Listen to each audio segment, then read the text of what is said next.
c'est comme si on sentait que passer du temps avec nos amis, faut toujours que ce soit secondaire au reste. C'est s'il me reste du temps.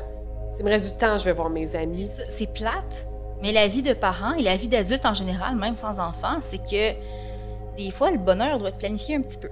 Hein? C'est plate, mais c'est ça. Donnons-nous rendez-vous. Puis moi, en tout cas, j'ai été en grande résistance avec ça longtemps. Voyons donc que je peux plus être spontanée. Mais non, tu peux plus. T'sais, plus maintenant, en tout cas. Vous écoutez Centré sur l'équilibre, le balado du Stromspa nordique. Découvrez un contenu bien-être avant-gardiste et audacieux offert en partenariat avec nos collaborateurs aux expertises variées.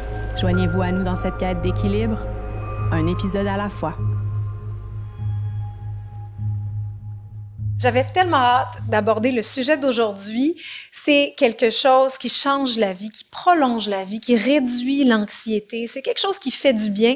Et on ne parle pas d'une pilule miracle ici, on parle de l'amitié. On a réuni deux femmes, Karine Côté-Andretti, bonjour. Bonjour. Tu viens de faire paraître cette année un livre, tu es autrice, mais également journaliste. Port d'attache, osons révolutionner nos amitiés. C'est vraiment un genre de guide pratique résumé de réflexion en tout genre sur l'amitié. Est-ce qu'on peut dire que tu es une spécialiste de l'amitié? Faudrait demander à mes amis. Ah oui? Mais j'ai beaucoup réfléchi au sujet d'un angle autant personnel que politique. Ouais. Donc, je pense que je peux initier des réflexions et des conversations intéressantes entre groupes d'amis. Oui, certainement. Ouais. En tout cas, on a eu beaucoup de plaisir à préparer l'épisode d'aujourd'hui dans l'équipe. On a aussi invité Elisabeth Camiran. Bonjour. Bonjour. Bienvenue au balado. Tu es psychologue clinicienne. Tu as fait ta thèse de doctorat sur l'amitié. Exact. Vous avez collaboré, je pense, aussi pour ce livre-là. Oui, Elisabeth a accepté mon invitation à discuter avec moi de nombreuses heures.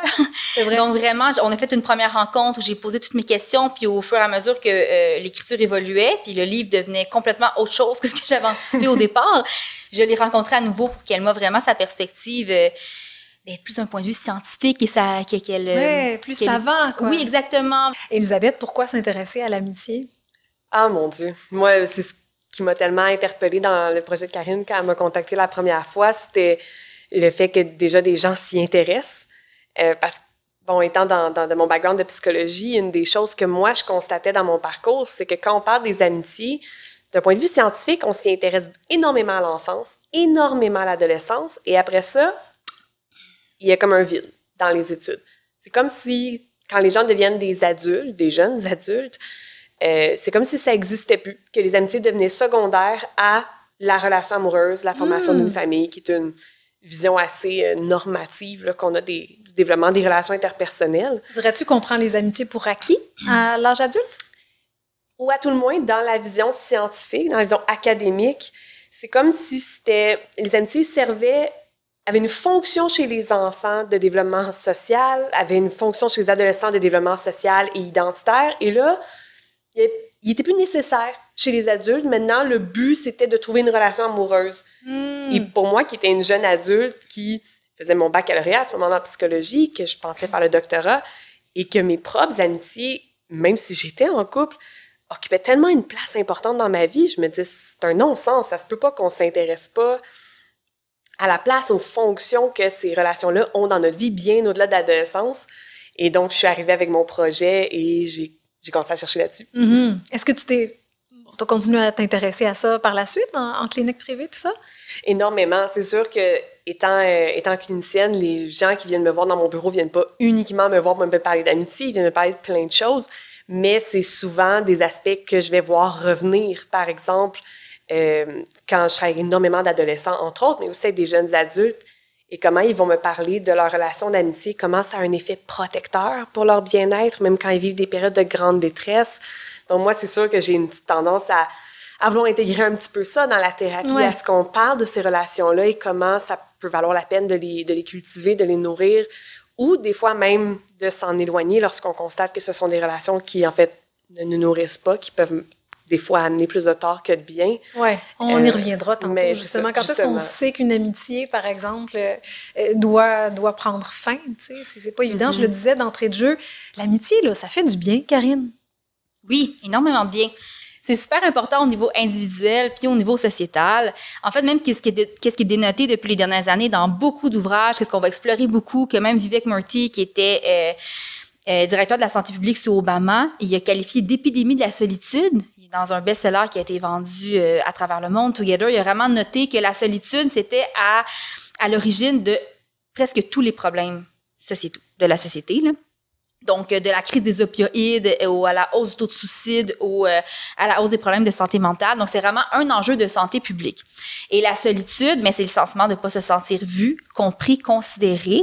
Mais ça peut être par un ami, par nos proches, par notre famille, dans notre milieu de travail, mais aussi dans la société dans laquelle on vit.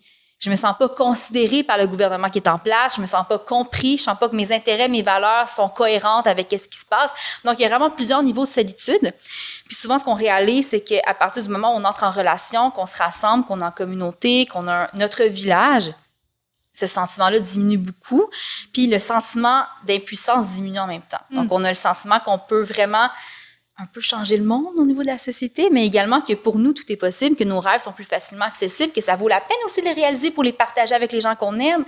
Donc, ça fait pas juste du bien. Évidemment, il y a énormément d'études qui démontrent les effets positifs sur la santé mentale, physique, mais aussi au niveau vraiment du but de vie, du sens de la vie. Là, pour moi, c'est ça l'essence. Là, c'est que le sens de la vie, c'est les amis?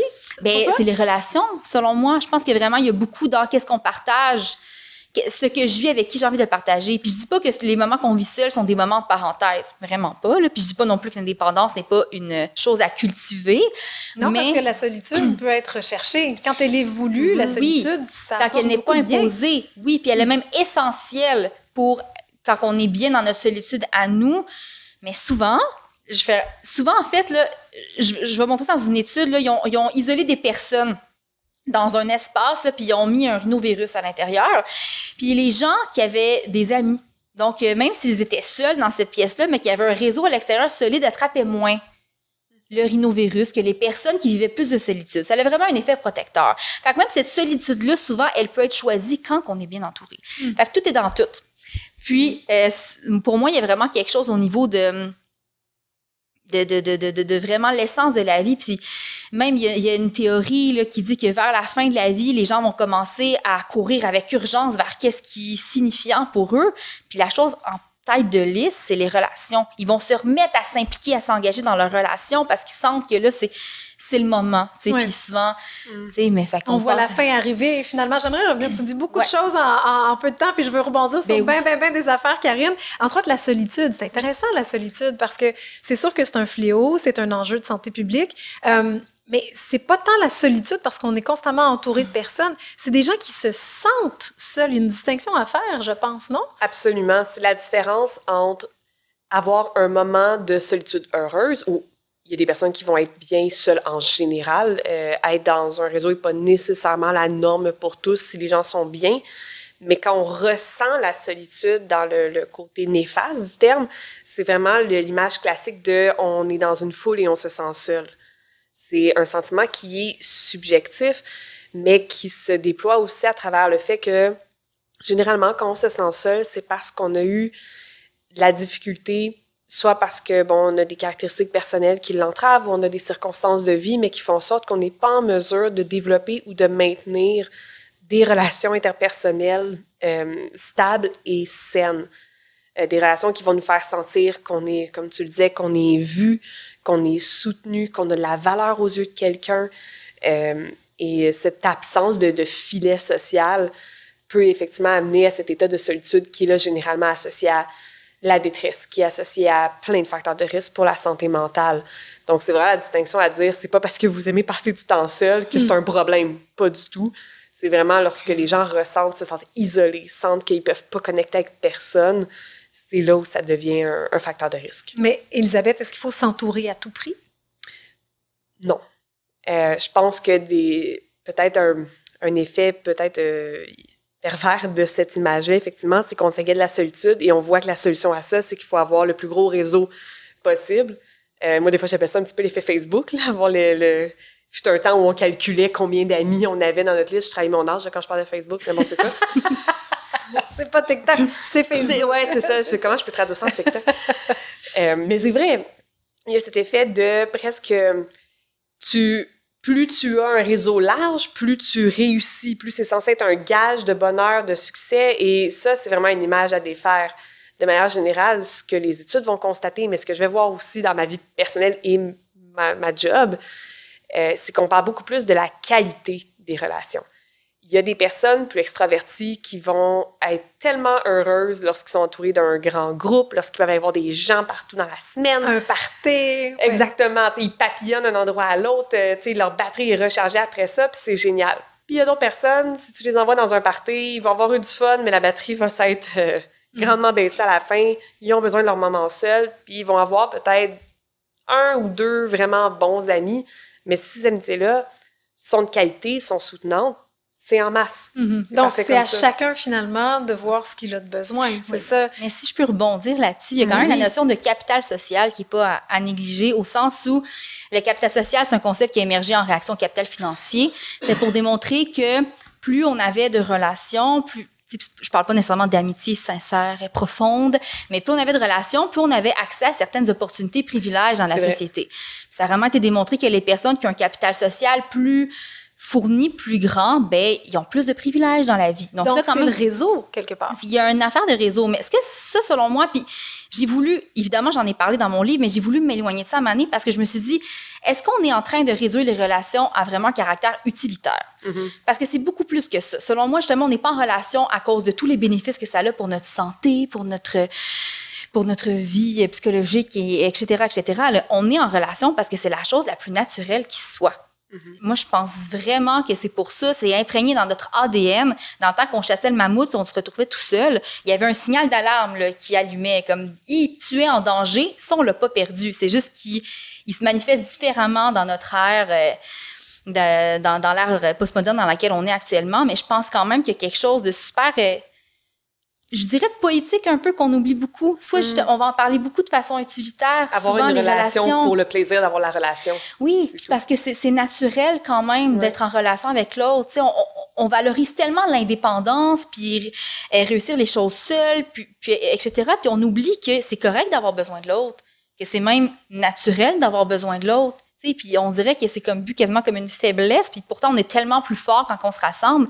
Donc je pense aussi qu'il y a des idées très capitaliste à déconstruire, là, justement, au niveau de tout ce qui est du vivre ensemble. Oui. Est-ce que c'est important de faire la distinction, par exemple, entre un copain, une connaissance, un ami? Est-ce que les mots sont importants pour toi, Karine? Non, justement. Puis je trouve qu'il y en a trop de distinctions.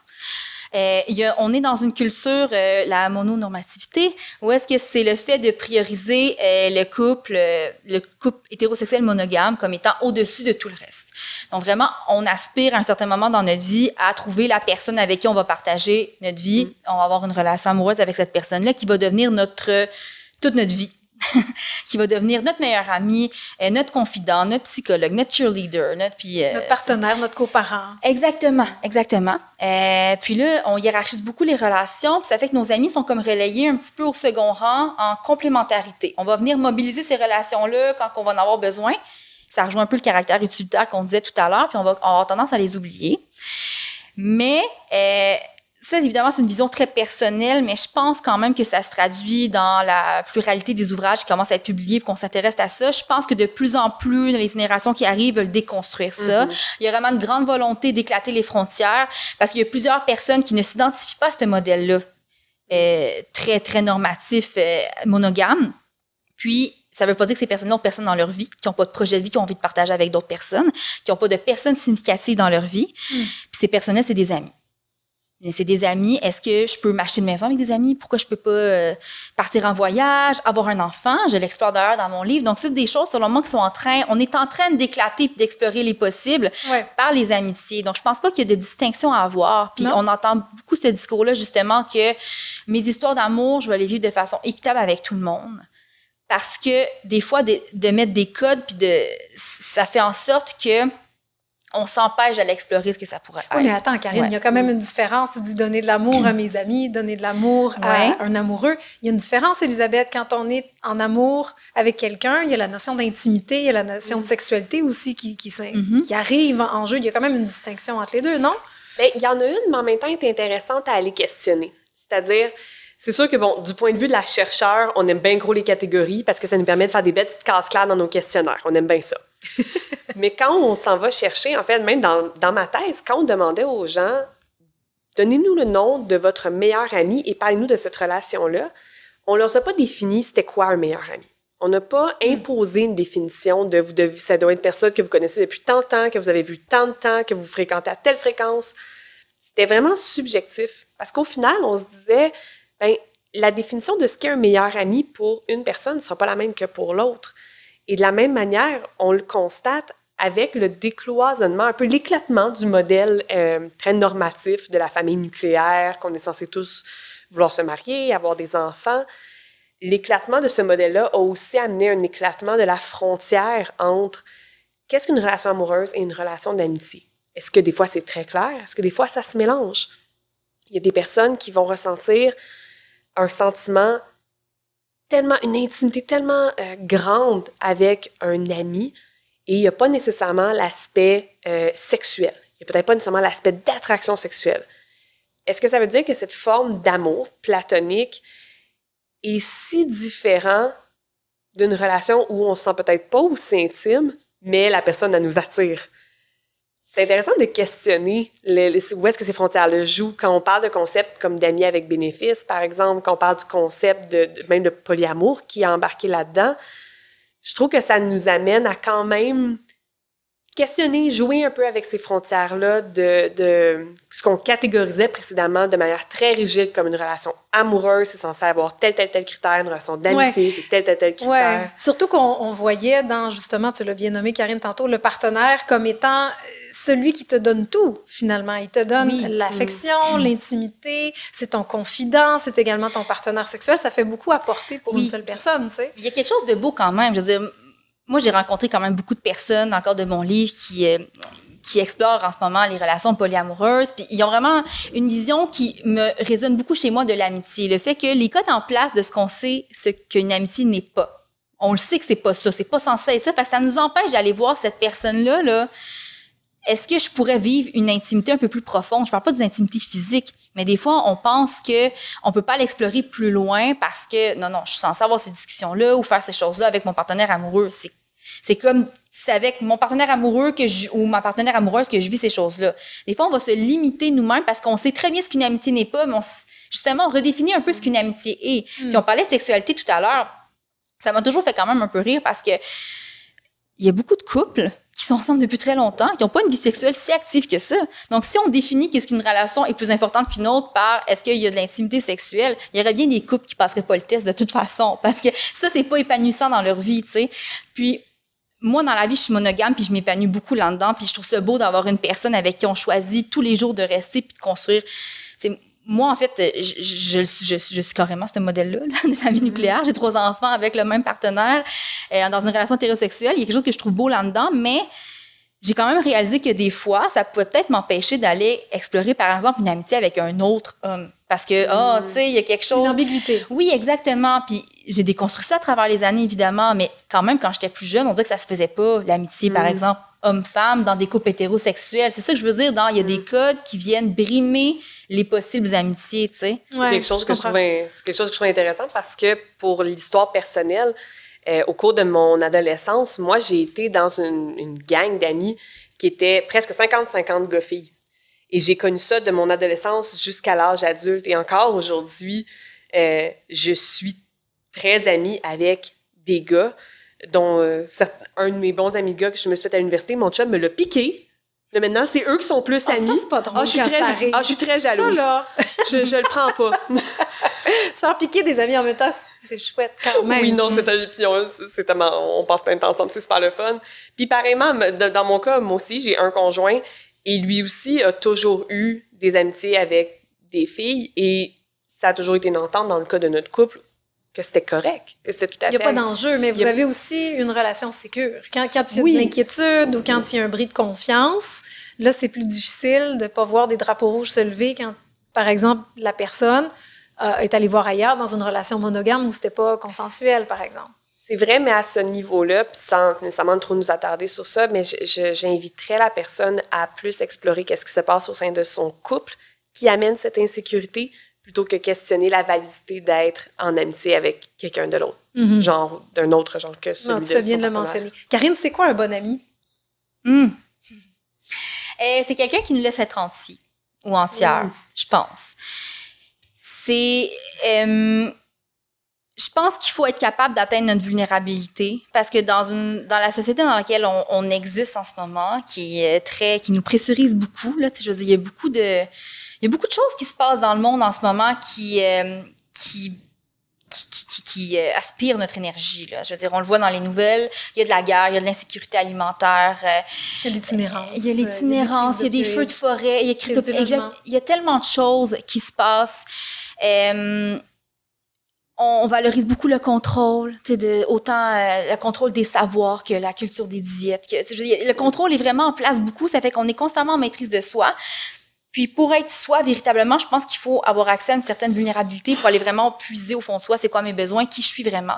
Fait que c'est quelqu'un avec qui tu es capable d'être vulnérable. Ouais. Mm-hmm. Pour moi, c'est vraiment ça la clé. J'utilise beaucoup ce mot-là maintenant, c'est la vulnérabilité. Quelqu'un qui te permet d'être toi, avec qui tu es en sécurité d'être toi, et avec qui tu es en sécurité d'atteindre d'autres versions de toi-même.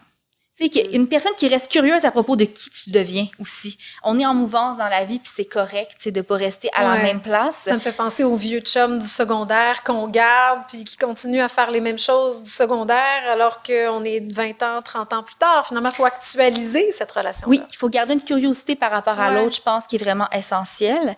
Puis, ce que j'ai réalisé aussi, c'est drôle, dans le processus de mon livre, c'est que il faut que ce soit des personnes, pas obligées d'être tous tes amis. Mais il faut quand même qu'il y ait certaines amis ils ont les mêmes aspirations que toi au niveau de la relation. Tu sais, quand on va en relation de couple, qu'on se date, on va se parler, tu sais, qu'est-ce que tu attends d'une relation, où tu te vois dans 2 ans, 5 ans, etc. À ce à quoi tu aspires. Tu fais ça avec tes amis? Bien, quand je rencontre des amis, bien, j'ai quand même une vision de, hey, tu sais, évidemment pas à la première date, là. Il y a quand même des choses, mais des dates d'amitié, j'en fais. Hein? Depuis, j'ai déménagé. Moi, récemment, je fais des dates d'amitié, puis il y a quand même quelque chose que, hey, moi, je recherche comme un village de proximité. Tu sais, j'ai envie vraiment de m'investir là-dedans. Il y a quand même une discussion qui se fait de façon habile. Informelle quand même, mais tu sais, des personnes, puis mentionner c'est quoi un peu nos besoins dans l'amitié. Je pense que il y a plusieurs amitiés qui peuvent répondre à plusieurs besoins. J'ai des amis avec qui je vais avoir des spectacles, on sort beaucoup, d'autres amis avec qui justement je vais plus aller dans la quotidienneté. Tout est valide, tout est valable, tout est bon, mais il faut quand même que quand on parle vraiment de son village de proximité, ou même pas de proximité physique, le tissé serré, il faut quand même qu'il y ait des aspirations semblables pour pas qu'on soit insatisfait des fois, parce que je pense que c'est au niveau des besoins que des fois, il y a quelqu'un qui va mettre plus d'énergie que l'autre, qui va s'attendre à quelque chose en retour. Ou des attentes. T'sais, si tu t'attends à avoir une meilleure amie que tu vois tous les jours, puis cette personne-là n'a pas la même disponibilité ou les mêmes attentes, effectivement, il peut y avoir des déceptions. Exactement. Est-ce que c'est nécessaire de tout mettre carte sur table avec ses amis, selon toi, Elisabeth? Je pense que le plus... Mon Dieu, j'utilise un terme qui est bien à la mode en ce moment, mais je vais le dire quand même authentique. Avec les gens avec qui on est, le mieux c'est. C'est-à-dire que de la même manière que des fois, quand on est dans une première date, justement, avec quelqu'un qui nous intéresse, on veut comme se présenter sur notre meilleur jour, mais des fois, on a cette tendance-là quand on fait des rencontres avec des gens qui pourraient devenir des amis. Et c'est pas de dire que dès le début, il faut tout mettre carte sur table, tout déballer, toutes nos vulnérabilités. C'est correct de se désirer un petit peu.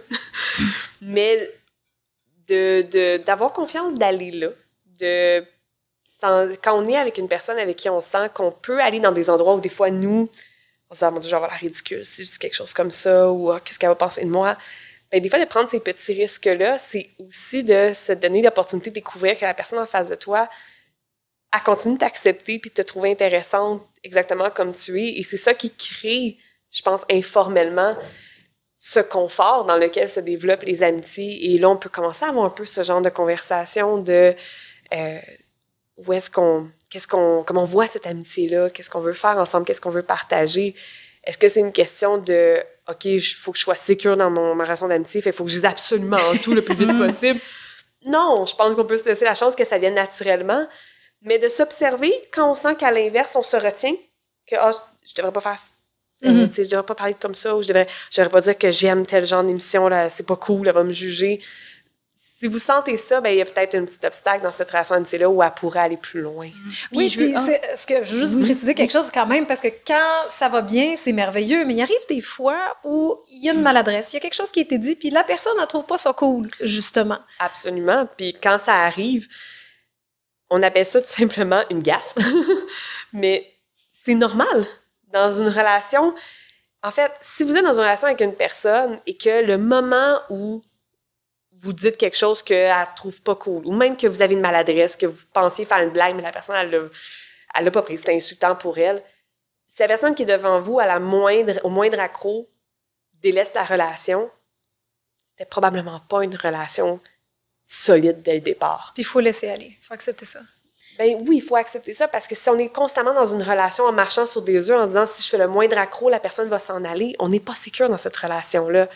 Donc, oui, évidemment, on veut faire attention à la sensibilité de la personne qui est devant nous, c'est sûr, mais des gaffes, ça arrive, des accros, ça arrive, puis ça se répare aussi. Je pense aussi qu'il y a une notion de communication. Quand on est en relation de couple, souvent, on va habiter avec cette personne-là. Donc, quand il y a un conflit à régler, on va en parler. Elle est devant nous, la personne, tout le temps. Il faut que ça se règle vite. Il faut qu'on passe à autre chose. Il faut qu'on règle. Il faut qu'on répare la relation. Avec nos amis, souvent, les silences peuvent se prolonger. On peut pas se voir longtemps. Ce qui va arriver que souvent, quand il y a une espèce de bris relationnel, qu'il soit grave ou pas, on va souvent juste attendre que ça passe. Puis reprendre contact après, puis partir à un autre moment. Puis, selon moi, il y a quelque chose qui s'accumule là-dedans. Tu sais, quand on dit de voir l'amitié un peu comme une relation de couple, ce qu'on veut dire, c'est le temps et l'énergie que tu mettrais à communiquer le problème puis à réparer pour rendre encore plus sécuritaire la relation, mets-le aussi dans tes amitiés. C'est des conversations inconfortables, mais il faut qu'il arrive. Si tu as envie d'aller unlocker le prochain niveau de ton amitié dans l'intimité, je pense qu'il faut le faire. Après ça, c'est à voir si toi, as-tu envie de t'investir là-dedans. Je vais quand même nuancer tantôt, je disais, on n'est pas obligé d'être à tous les niveaux d'intimité avec tout le monde. Tu sais, j'ai pas envie, moi non plus, que tous mes amis connaissent mes secrets les plus profonds. C'est pas nécessaire non plus, je pense. On peut choisir un petit peu où on va. Mais si tu as envie vraiment de développer quelque chose avec une personne, une relation d'amitié profonde, faut que tu sois prêt à avoir ces conversations-là, des fois qui sont inconfortables, puis des fois qui sont super vulnérabilisantes aussi, tu sais, qu'on aurait autrement. Ouais. C'est sans compter le fait que quand on laisse aller ces conflits-là sous le tapis, qu'on n'en parle pas, on reste avec un malaise. Et parce qu'on veut éviter la conversation inconfortable, ben en fait, ce qu'on se rend pas compte, c'est le coût qu'on paye, c'est ce malaise-là qui se prolonge, puis le fait qu'on voit la personne la prochaine fois, on a l'impression qu'on marche un peu sur des œufs, on sait pas trop est-ce qu'elle est encore en colère contre moi, ou est-ce que moi, comme, elle sait-tu que je suis en colère contre elle la dernière fois? T'sais, tout est dans le non-dit, mais ça pèse. Puis souvent, je crois que beaucoup de monde, puis moi aussi inclus à bien des occasions, on se rend pas compte de ce poids-là qu'on transporte et qui serait probablement allégé si, assez rapidement, on adresse avec la personne l'enjeu. De régler des conflits, ça peut se faire d'une super belle manière. Il y a des manières de dire les choses avec respect, mais quand même... S'affirmer, ben oui. Exact. Ouais. Puis plus souvent qu'autrement, ça mène à une bien meilleure résolution. Oui. Ça approfondit l'intimité aussi. Oui. Chaque chicane, pour moi, ça approfondit l'intimité. C'est vrai. C'est chicanez-vous avec vos amis, ça. Oui, mais évidemment, pas des grosses chicanes où on se lance des objets par la tête. Non, je ne recommande ça à personne de se lancer des objets, je tiens à le dire. Mais les petits conflits, c'est vrai que ça peut faire progresser parce qu'on la colère, en fait, nous permet de toucher à une limite. Il y a quelque chose qui est important pour nous, donc on réagit et ça permet finalement de délimiter ce qui est important pour nous, ce qui ne l'est pas. Une des idées qui est importante pour nous, ici, au balado, c'est la question de l'équilibre. Je serais curieuse de savoir quelle est votre définition de l'équilibre. Peut-être, Karine? Moi, j'ai lâché prise sur l'équilibre. J'ai 3 enfants, je veux me réaliser pleinement dans mon rôle de mère, mais aussi ailleurs, puis j'ai réalisé que c'était pas possible de faire ça tout en même temps. Donc, moi, l'équilibre, je le vois plus sur une plus longue période de vie, puis je vois plus ça sur est-ce que je me sens régulée, est-ce que je me sens bien, puis quoi faire pour arriver à me sentir de cette façon-là. Donc, je vois ça plus dans un ressenti maintenant, l'équilibre, que vraiment, je fais les choses que je veux faire, puis je donne un peu de temps partout, parce que pour moi, c'est une idée qui est inatteignable, c'est pas réaliste dans cette saison-ci de ma vie. Donc, je vois plus ça comme, est-ce que je me sens bien la majorité du temps? Pour moi, c'est vraiment ça, ma vision de l'équilibre. En tout cas, la vision accessible à laquelle j'aspire pour cette saison de ma vie, c'est vraiment ça. J'aime ça. Cette saison de ma vie, ça veut dire que quand les enfants seront grands, ce sera autre chose. Mais oui, évidemment. Là, évidemment qu'être mère, ça fait partie pleinement, c'est la plus grande partie de mon identité, puis j'adore ça. J'ai les 2 pieds dedans, puis je veux avoir les 2 pieds dedans. Je sais que c'est éphémère. Élisabeth? Honnêtement, je suis dans exactement la même lignée. Je trouve que des fois, quand on pense à l'équilibre, ça nous amène presque dans une anxiété de performance où on se dit, OK, tout doit être équilibré. Il faut que j'équilibre ma vie de famille, il faut que j'équilibre le temps que j'accorde à mon couple, à mes amis, à mon travail, mais il faut aussi prendre soin de soi. Puis le prendre soin de soi devient presque un objectif de performance.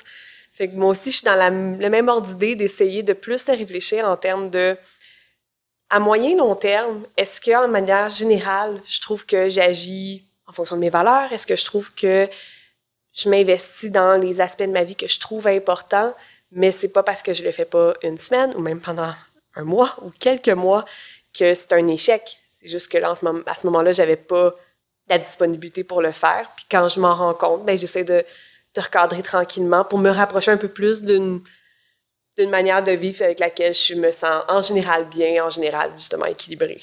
Donc, plus d'acceptation, moins de culpabilité. Exactement. Merci beaucoup.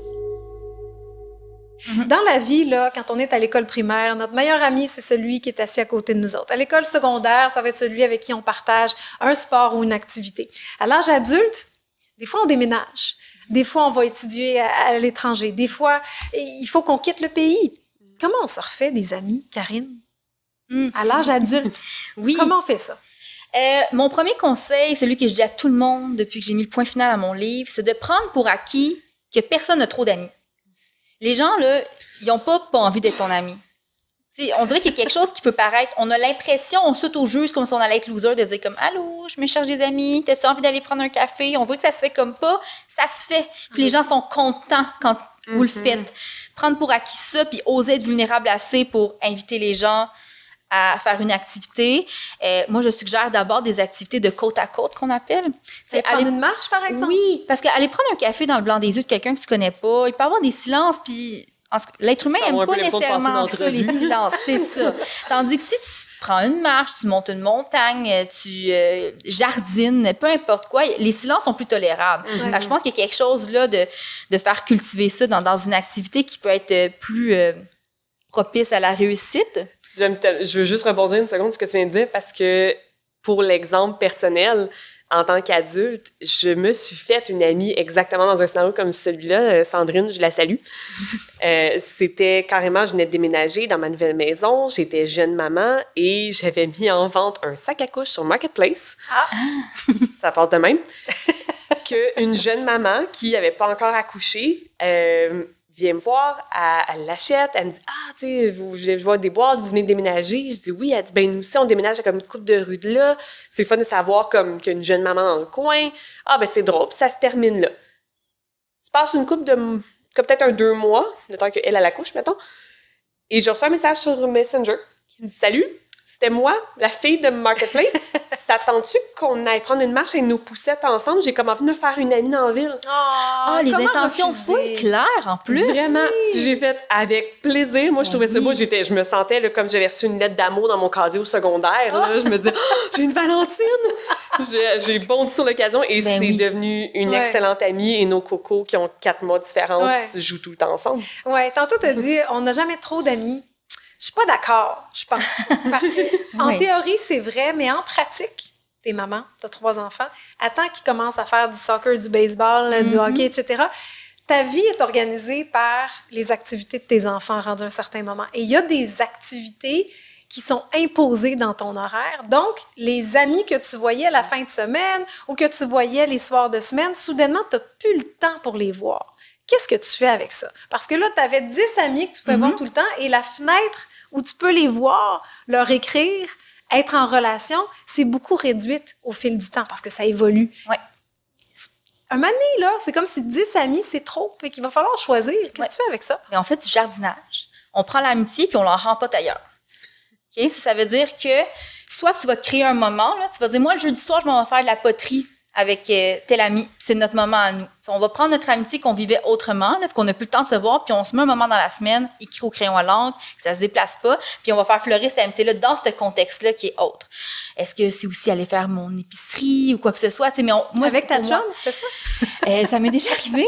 Des fois, on pouvait juste se voir là, puis pourquoi pas joindre l'utile à l'agréable. Je pense qu'il y a quelque chose de vraiment le fun dans tout ce qui est rituel. Créer un rituel, en fait, là, on va comme ouvrir une brèche sur l'ordinaire, puis se dire, ce moment-là qu'on vit, c'est important.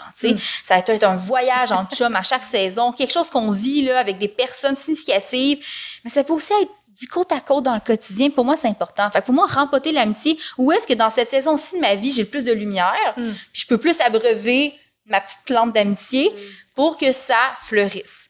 Parce que je pense que même si, mettons, ta seule option d'amitié, c'est avec les mères de l'équipe de soccer de ton enfant, ou les pères, peu importe, mais que ça ne fit pas, Ça sera pas nourrissant. Ça sera pas galvanisant, ça te comblera pas le besoin que tu as de ton relation. Mais tu les vois quand même 15 heures par semaine. Mais oui, mais ce besoin-là, il est essentiel. Mais pour moi, c'est vraiment de... Rempote-la ailleurs où tu as le temps, où est-ce qu'il y a de la lumière, où est-ce que ça va vraiment venir te nourrir. Puis, ouais, c'est ça. Elisabeth, tu dirais quoi? Qu'est-ce que tu fais avec ça? La vie change, le temps change également. Qu'est-ce qu'on fait avec nos amitiés? C'est sûr que là, si on parle du point de vue de parents, par exemple, pour des personnes qui ont des enfants, il y a une notion de privilège qui n'est pas à négliger, où si un parent, déjà, il y a 2 parents dans la relation qui sont impliqués, s'il y a un réseau de grands-parents ou des amis qui sont aussi des parents, oncles et tantes, peu importe, des personnes qui peuvent être investies dans justement ce village qui éduque les enfants, qui peut permettre aux parents de libérer un peu de temps pour consacrer justement du temps à leurs amitiés. C'est sûr qu'il y a un privilège là. Il y a bien des parents monoparentales qui diraient, ben moi, je n'ai pas ce privilège-là, je fais tout en même temps, puis c'est vrai, il faut le reconnaître. Et en même temps, je pense qu'il y a aussi un aspect où on est encore dans une vision culturelle où une fois qu'on a des enfants, pour ceux qui en ont, puis même ceux qui en ont pas, il y a un petit peu cette notion de « Ah, je suis censée me dédier à un partenaire amoureux. » C'est censé être travail, partenaire amoureux, c'est censé être ça la relation sociale qui occupe mes temps libres ou quand on a des enfants, ça doit tourner autour des enfants. Et ce qui peut amener des fois, je crois, à avoir presque un sentiment de culpabilité, à libérer du temps pour ses autres relations, à, un peu comme tu disais, avoir presque un temps dédié de s'autoriser à dire, ben là, je ne serai pas à la maison ce soir pour du temps en famille. Je m'en vais prendre un verre avec mon ami ou je m'en vais faire une activité avec mon ami et c'est ça. Je pense qu'il y a aussi un petit aspect où c'est comme si on sentait que passer du temps avec nos amis, il faut toujours que ce soit secondaire au reste. C'est s'il me reste du temps. S'il me reste du temps, je vais voir mes amis. Puis ça, je crois que des fois, c'est quelque chose dans lequel on se tire dans le pied un petit peu. Ouais. Puis c'est plate, mais la vie de parents et la vie d'adulte en général, même sans enfants, c'est que des fois, le bonheur doit être planifié un petit peu. Hein? C'est plate, mais c'est ça. Donnons-nous rendez-vous. Puis moi, en tout cas, j'ai été en grande résistance avec ça longtemps. Voyons donc que je peux plus être spontanée. Mais non, tu peux plus. T'sais, plus maintenant, en tout cas. Donc, des fois, il faut aussi accepter ça, puis justement, le planifier très en avance. Puis oui, c'est compliqué. Et pas déroger non plus. On dit, on se voit, peu importe si t'es en L'engagement, l'engagement est super important. Il faut être engagé de façon... qu'il y ait une réciprocité, justement, dans cette énergie-là qui est mise, justement, pour pas qu'il y ait des déceptions tout le temps, qu'on sent qu'on veut vraiment plus que l'autre. Pour être engagé dans une relation, c'est super important. Ouais. On parle évidemment de l'évolution parce qu'au fil du temps, nous, on change, les conditions de vie changent. Quel est le secret des amitiés qui perdurent à travers le temps, Elisabeth? Est-ce qu'il y a un secret? Je pense pas. S'il y en avait un, je donnerais la recette à tout le monde. C'est sûr que les études nous le montrent déjà, c'est que les amitiés qui tendent à perdurer dans le temps sont généralement non seulement liées à un meilleur bien-être chez les gens, mais en plus tendent à être des relations qui deviennent de plus en plus intimes, de plus en plus solides, exactement comme les relations de couple à ce niveau-là. Ce qui est super beau à voir, c'est beau de voir des amitiés qui perdurent 10, 15, 20, 30 ans et plus.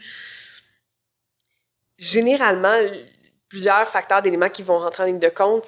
Moi, des fois, j'aime un peu utiliser l'image de chacun suit son chemin et quand on est avec une personne avec qui on sent qu'on est bien aligné, c'est comme si nos chemins étaient toujours un petit peu en parallèle. Puis des fois, ça arrive qu'on a beau mettre tous les efforts dans une relation, les chemins, ils s'éloignent. Puis on peut essayer de garder contact, mais là, c'est comme faire des signaux de fumée là, de l'autre bord de la vallée. On n'est juste plus à la même place. Ça, c'est des choses qui arrivent, puis on a beau essayer de la forcer, cette relation-là, ça marchera peut-être juste pas. Mais quand on est bien aligné, il y a à la fois, je pense, une notion d'adaptabilité. Le fait d'accepter d'évoluer en même temps que notre ami. Donc, des fois, on ne sera pas à la même place au même moment que si ça pouvait être une relation qu'il y a 5 ans, on est habitué de se voir toutes les semaines. Puis là, pendant un bout de temps, ou comme une saison de notre vie, comme tu disais, j'adore l'image, bien, on va peut-être se voir une fois ou 6 mois. Puis accepter que ce changement-là ne veut pas dire que l'amitié est moins vraie, moins valide. C'est juste que là, en ce moment, c'est différent. D'y accorder du temps, même si c'est pas du temps en personne, de s'écrire, de prendre des nouvelles, de nourrir cette relation-là. À la base, ça semble être des choses simples, mais ce sont ces petites choses-là fréquentes qui, généralement, permettent de faire perdurer ces relations-là. Est-ce que tu en as un truc, toi, Karine?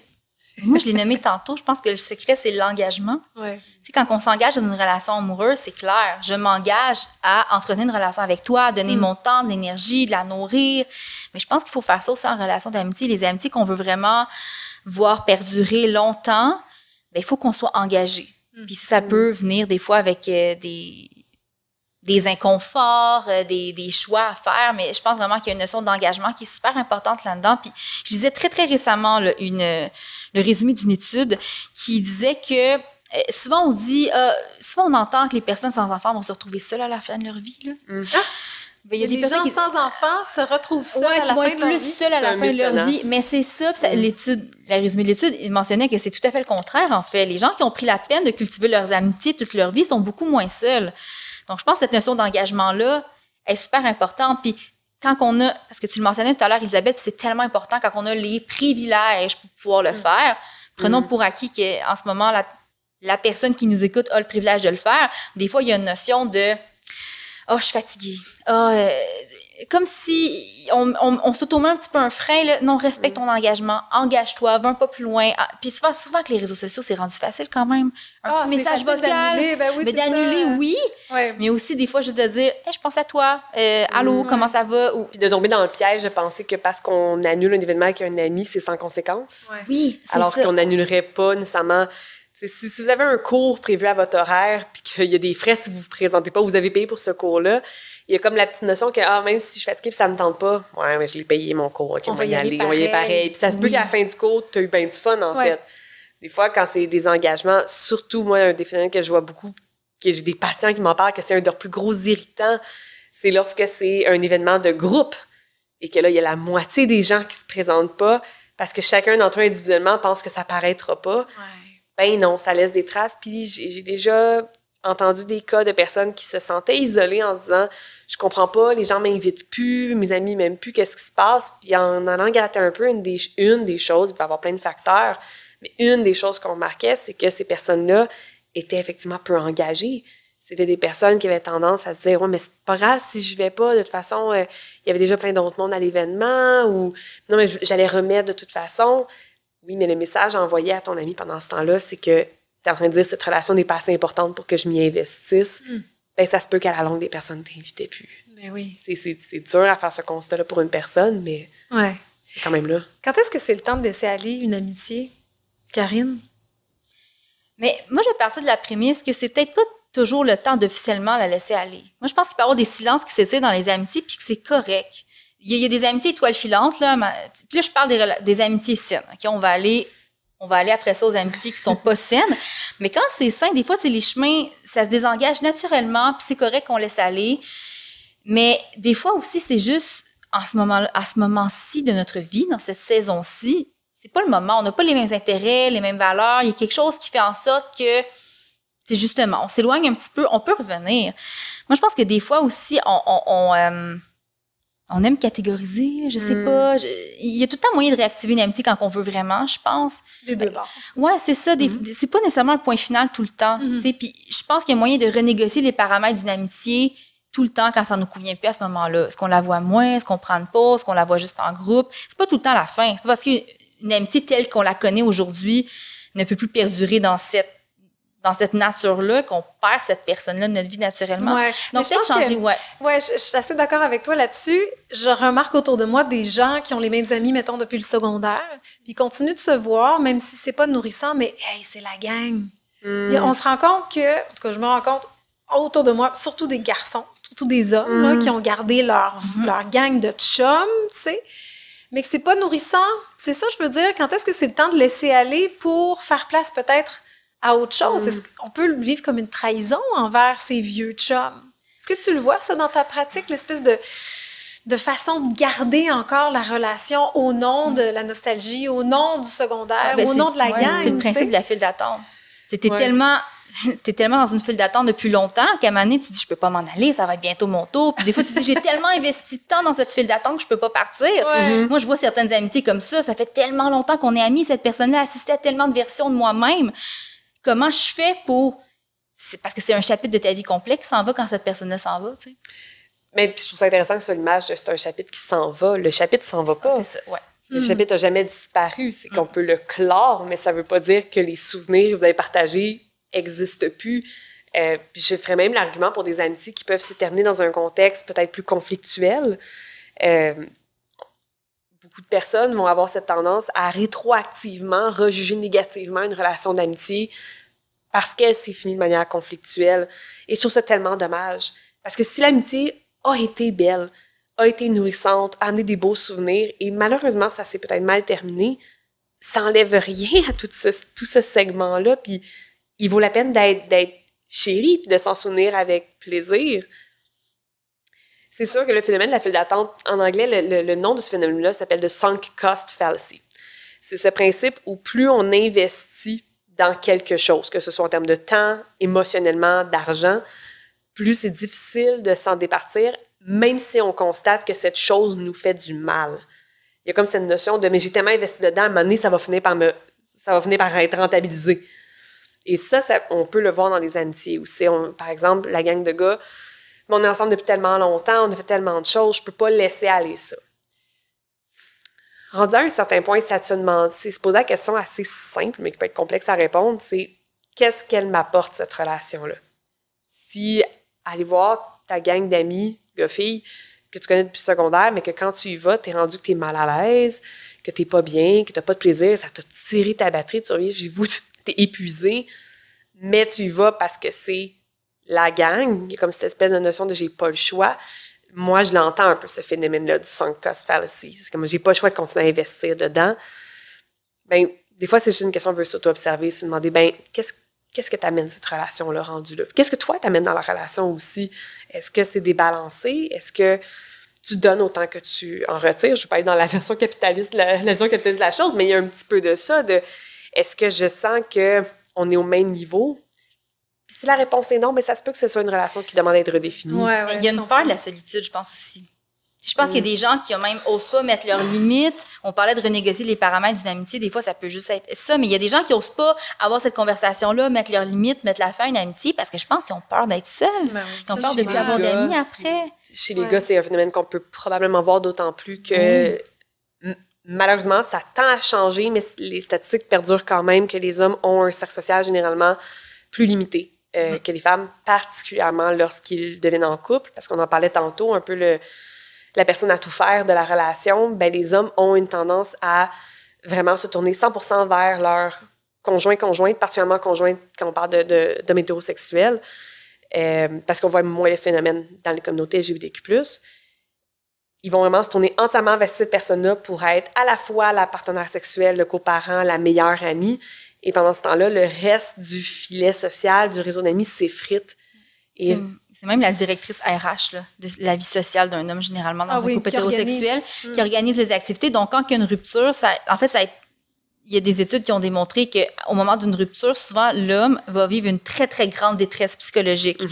C'est vraiment noté, là, la santé mentale va être énormément affectée, principalement par la solitude, parce que quand cette relation-là se termine, c'est tout le reste qui part, parce que c'était même elle qui s'occupait d'entretenir les relations sociales, d'organiser les soupers, les activités.